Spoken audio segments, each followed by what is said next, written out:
Ay, wakas. Nakauwi na. Gusto ko talaga manood ng Netflix. Ang sobrang nakakapagod na araw na to. Ay, kapagod na naman.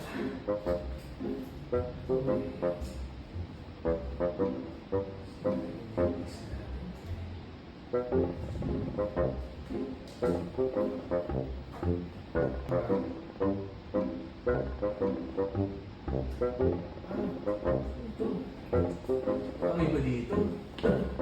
Kung tayo ay nakaka-experience ng ganitong scenario na nagre-retry lang yung ating connection sa ating Netflix or meron tayong error na na-experience sa ating Netflix.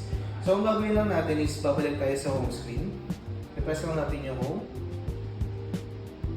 At i-check natin yung ating Wi-Fi connection. So, yun lang unang-una natin i-check. Wi-Fi connection natin kung connected nga ba tayo sa ating Wi-Fi.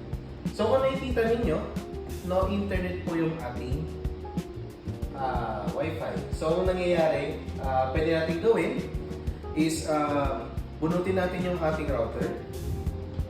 Then isasap natin ulit siya. Then try natin ulit na i-connect sa ating TV. So pagka okay na yung internet connections, good to go na tayo makapanood ng ating mga gustong panoorin.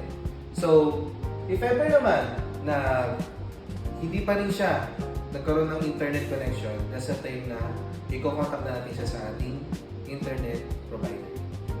So, meron tayong other ways para ma-check din natin kung si internet ba natin yung may problema o yung ating TV. So, gagawin natin is i-connect natin siya sa ating cellphone to through hotspot, mobile hotspot. So gawin natin is enter lang natin siya, yung ating mobile hotspot, then lalagyan lang natin yung ating password. So once na enter na natin yung password natin at kumonect na yung ating TV, okay, connected na tayo. That's the time na ito-try na natin siyang i-connect sa ating Netflix application.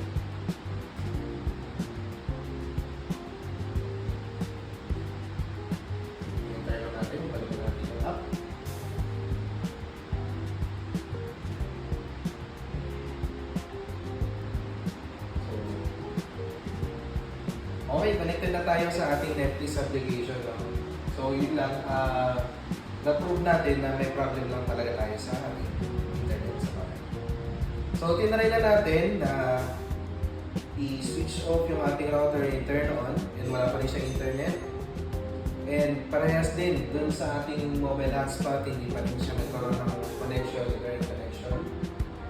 And ang gagawin natin dun ngayon is i-reset naman natin yung ating unit. So pupunta lang tayo sa ating settings. Okay. Right nyo lang yung button. Then pupunta sa quick settings, i-enter nyo lang yan. Okay, from quick settings, punta ka dito sa all settings. I-open mo lang ulit. Then mababa ka sa system. So from system, i-open mo lang. Then hanapin mo yung about. So from about, i-enter mo ulit. Then hanapin mo yung reset button o yung reset function ng ating unit. So punta tayo sa factory reset, i-enter mo lang. Okay. From factory reset, kung hindi mo ulit siya ng factory or cancel, you select factory reset. Then after that, erase everything, then automatically magre-restart na yung ating unit.